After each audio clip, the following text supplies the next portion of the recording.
pada saluran pernapasan itu, kemudian mukusnya dikeluarkan.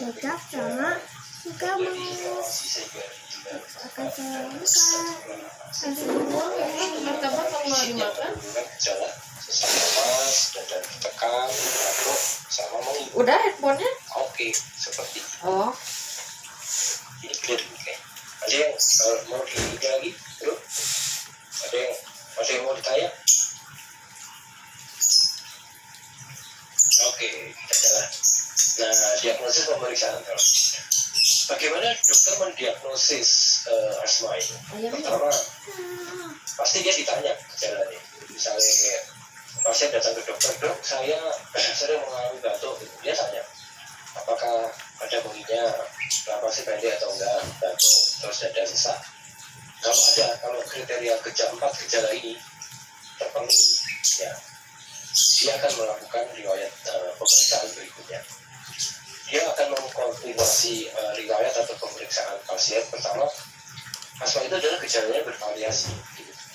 Gejalanya dapat memburuk pada malam atau pagi hari. Dia akan tanya, gejala-gejala itu muncul di pagi, malam hari, atau seluruhnya, Bu, siang pun terjadi. Nah, itu di situ dia bisa mengidentifikasi asma atau tidak. Terus dia pencetus, dia akan tanya HCP-nya, Ibu, kejadian itu sepertinya apakah itu karena Ibu berada di tempat sesuatu atau tercetus apa, itu bisa mengidentifikasi. Terus komorbiditas itu biasanya ditanyakan dia rinitis atau gastro, reflux, obesitas, terus hambatan pada pernapasan pada tidur, ansietas itu. Kalau dia ada kejadian itu, dia akan lebih mengkonfirmasi bahwa pasien tersebut asma. Nah, setelah itu diukur, dia mulai mengukur, HCP-nya mengukur, memastikan adanya hambatan dalam nafas. Dia akan mengukur FEV1, FVC, FEV1 itu ya. Pos ekspirasi volume pertama. Pastinya ini, pasien itu, ini singkatannya ya, volume ekspirasi detik pertama. Bahasa Inggrisnya pos ekspirasi volume 1 menit pertama ini. Jadi dia akan diukur, ada namanya picometer. Teman-teman kalau biasa minum simposium di teman-teman resi, mereka pasti bawa picometer yang panjang ini. Pasiennya disuruh melakukan FEV1, dia suruh ambil nafas saja, sedang nafas itu pulang sembuh. Itu ya. Kemudian dia dibandingkan dengan FVC, force volume capacity. Jadi dia intinya kalau yang tadi langsung mengembuskan, yang kedua FVC ini dia menghembuskan, dia langsung hembusan yang diperoleh secara total. Itu dengan pengukuran HP.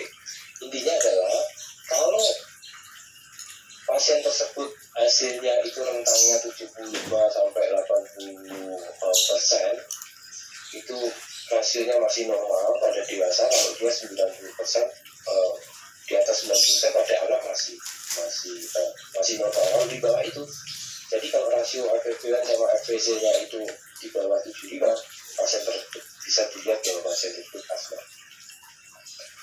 Terus bisa juga dilakukan reversible bronchodilator berlebihan. Artinya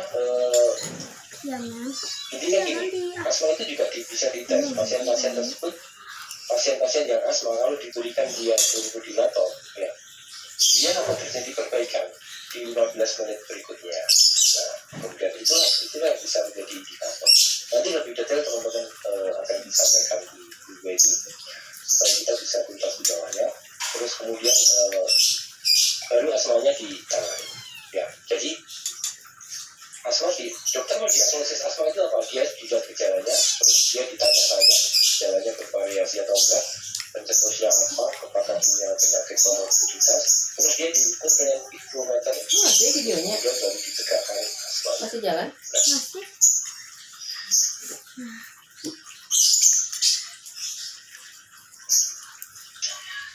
Jadi oleh lagi perlu ya, siap. Nah, salah satu alat untuk mengukur asma kita itu punya namanya ACT, asma control test ya. Asma control test itu dia semacam lembaran gini bergejala gini, pasien bisa mengisi poin-poinnya. Nanti ketika dia pasien tersebut dari skornya bisa ditentukan. Ketika dia skornya hanya 5-15, dia kontrol baik, 16-19 tidak terkontrol, di atas 20 terkontrol baik.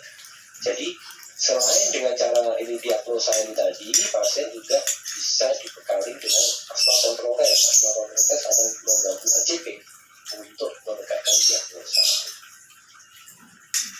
Nah, sekarang prinsip terapi. Penanganan kasus berdasarkan kontrol gejala risiko dan yang akan datang.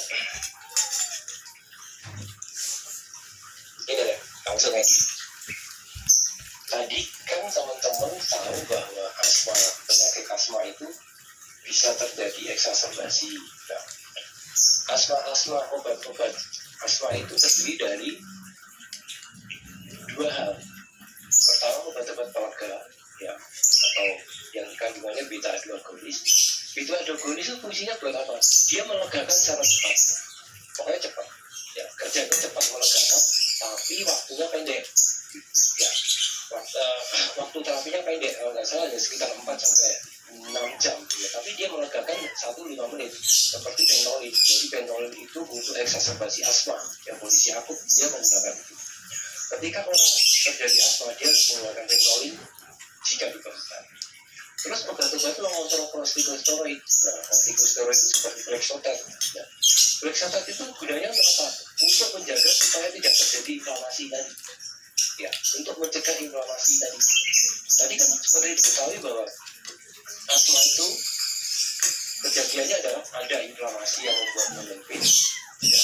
Nah, makanya obat-obatannya adalah saluran pernapasan itu harus dibuka secara cepat, kemudian inflamasinya harus ditahan. Obat-obatannya adalah ini, obat-obat pelega dan kortikosteroid. Nah, kita punya kombinasi dua-duanya yang disebut dengan seretet. Nah, seretet adalah kombinasi dari steroid dan beta-2 agonis. Tapi kandungan beta-2 agonis, obat-obat pelega di seretet sifatnya tidak cepat, sifatnya tidak bekerja cepat seperti salbutamol atau Bentoline. Ya, tapi kandungannya adalah dia salmeterol. Dia mengkodilasi kerja lama, untuk kerja lama, karena seretet ini untuk pemaintenan, ya, untuk mengontrol. Seretet harus diberikan secara setiap hari. Tapi kalau beta-2 agonis seperti Bentoline tadi diberikan ketika perlu apa? Ketika terjadi serangan. Tapi seretet harus kamu berikan setiap hari, karena seretet mengandung fluticasone yang merupakan kortikosteroid inhalasi dan salmeterol yang merupakan beta-2 agonis yang kerja lama. Ini adalah yang teman-teman bisa pahami. Apa yang membedakan? Ibu apa itu nasa sebenarnya? Kan gagal. Nggak apa-apa, dipotong. Nanti disambung. Itu kamu lagi di video mah. Udah aku nggak tahu. Stop dulu. Nanti dipotong. Nanti disambung.